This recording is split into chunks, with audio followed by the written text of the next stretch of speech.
Herkese selam dostlar. Bu günləri axmaq videolar çəkəcəyik. Axmaq videolar çəkəcəyik və birinci serisidir. Bu serisidir. Yaxşı üçüncü olsun da. Burada bu vaxtda işinə girəcək və spamlamaq istəyəcək. Eləsinə bu işin neçə vaxt məncə toparlanmır.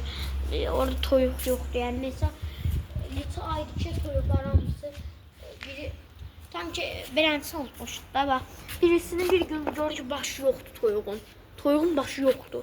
Hansı heyvan gəlirdi qopardırdı. Biz də eləncmiş olmasın niyə hamısını kəsib yemişdik. Bəli dostlar indi bacıma verirəm. Selamünaleyküm. Selam. Bugün axmaq serilərimizdə 3-cü serimizdəyik. Əslində Girişi mən elədim gəl. 5-10 dəfə elədik. Keş. İndi yine girəcəyik. Burada full məni görəcəksiniz. Bura baxın buradan bura çəpər. Buradan baxın beləncə bir dənə çəpər var idi. Mən sizə çəkməniz gerəkən yerlər düzəldəcəm. Bakın burada bir tane çəpər vardı. Bu taraflar full toyuq indi. Deməli buranın birincisi tanıtım. Burada görmüş olduğunuz kimi ağac. Burada ağac var. Burada nar ağacı var. Bəli, nar ağacları var. Yetişmir belə. Sonra gəlin Elnur bəy, gəlin. Burada beləsini görürüz olmuş kimi. Burada ilanlar hakikaten zarafat eləmirəm. Burada ilan ola bilər. İlanlar var həqiqətən, yəni görmüş olduğunuz kimi. Ola bilər. Şu qarşıqaların yuvası var. Kameraman Elnur. Buradan çəkə bilərsiniz. Sıçdıq kameranın. İndi dostlar biz eve gitmemize az qalıb.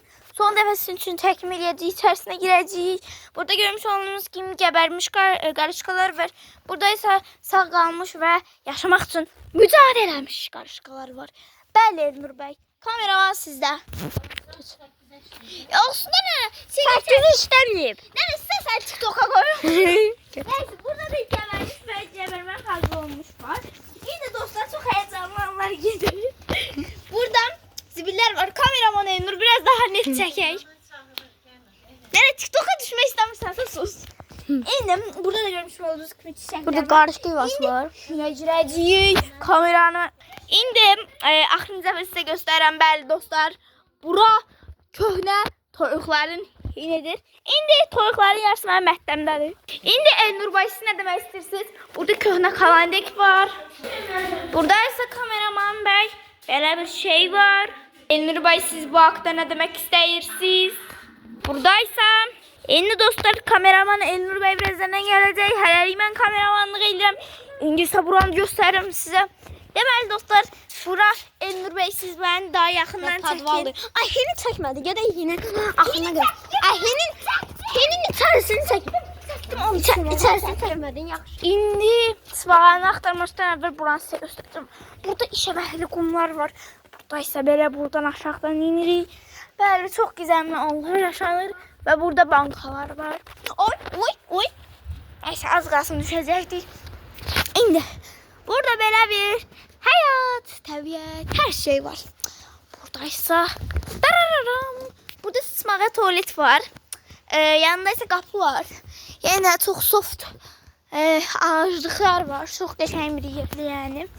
İndi isə buranı göstərəcəm. Elnur bəy siz burada nə inirsiniz deyə bilərsinizmi? Bəli Elnur bəy bunu YouTube'a yükləyəcək miyiz? Bəli burada şam belə ağaclıqlar var. Oy burada da taxtalar var. Elnur gör nə tapdım. Bırak ya. Dostlar çok sakit yaklaşın. Elnur tez gel. Böceğe bak. Uy bu. Gördüğünüz gibi dostlar kameradan yakından bak. Ay bu zəhərli deyə. Elnur kameradan bak. Baxıram, görürəm. Evet dostlar. Neyse indi rədd olaq. Gəlin. Mən bunu əzmək istəyirəm dostlar. Əzim. Ayağı dişləyər, ayağı. Ha onu da eləməyim. Deməli dostlar burada da bol işəmək sıtmaq nə desəniz var. Sonra burada belə ağaclıqlar var yenə dostlar. Sonra Elnur bəy. Elnur bəy başqa nə demək istəyirsiniz siz? Bəli Elnur bəy.